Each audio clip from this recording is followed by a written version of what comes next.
Assalamualaikum warahmatullahi wabarakatuh. Halo teman-teman semuanya. Pada video kali ini, kami dari kelompok 1A Indralaya akan membahas materi biokimia yang berjudul asam amino. Sebelumnya, yuk kita kenalan dulu dengan anggota kelompok 1A Indralaya. Ada Nabila Andilia, Disa Yunita, dan Fiona Sisilia. Selamat menyaksikan. Tujuan: mahasiswa mampu menerapkan pemikiran logis, kritis, sistematis, dan inovatif dalam konteks peranan asam amino dalam kehidupan sehari-hari. Materi singkat: asam amino adalah unit pembangun protein makhluk hidup. Unit pembangun protein makhluk hidup berjumlah 20 jenis asam amino melalui ikatan peptida. Asam amino yang pertama kali ditemukan adalah asparagin, dan yang terakhir adalah treonin. Ciri-ciri asam amino: 1. Semua asam amino mempunyai gugus karboksil dan gugus amino pada atom yang sama. 2. Semua asam amino kecuali glisin mempunyai pusat chiral. 3. Semua asam amino pembentuk protein mempunyai konfigurasi absolut L. 4. Asam amino dapat membentuk ion dipolar. 5. Semua asam amino dapat bersifat asam dan basa. Objek sasaran yang digunakan adalah susu, tempe, ikan, telur, dan tahu. Prosedur proyek 1. Cari materi tentang asam amino dari berbagai sumber. 2. Baca dan pahami materi tersebut. 3. Tentukan objek yang akan digunakan. 4. Buatlah video mengenai kandungan asam amino pada bahan pangan serta peranannya. 5. Lalu edit video yang telah dibuat dengan kreatif supaya lebih menarik. Susu adalah sumber protein yang kaya asam amino.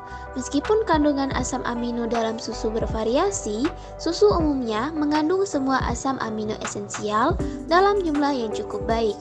Kandungan asam amino dalam susu juga dapat dipengaruhi oleh jenis hewan yang menghasilkannya, seperti sapi, kambing, dan sebagainya, serta kondisi pemberian makanan dan perawatan hewan tersebut. Tempe memiliki kandungan lisin yang relatif tinggi dibandingkan dengan beberapa sumber protein nabati lainnya. Lisin adalah asam amino esensial yang penting untuk pertumbuhan dan perkembangan tubuh.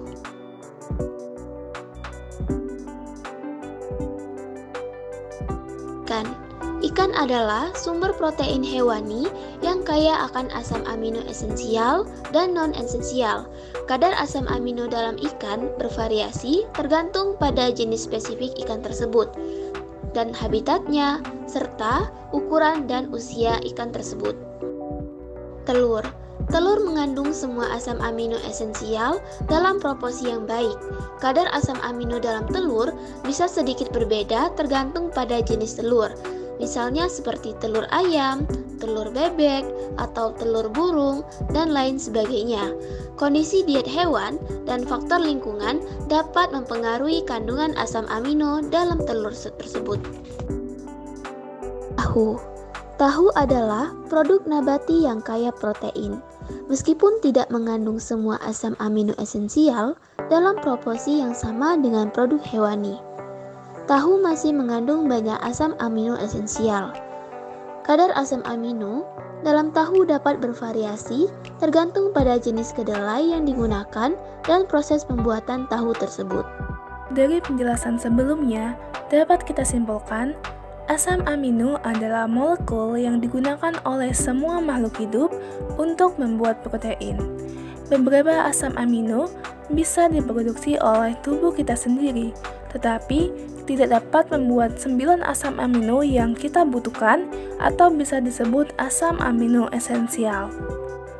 Asam amino esensial bisa didapatkan dari makanan seperti telur, ikan, tahu, tempe, dan susu. Fungsi asam amino untuk membentuk dan memperbaiki jaringan tubuh, memproduksi energi, dan menghasilkan antibodi untuk membentuk daya tahan tubuh.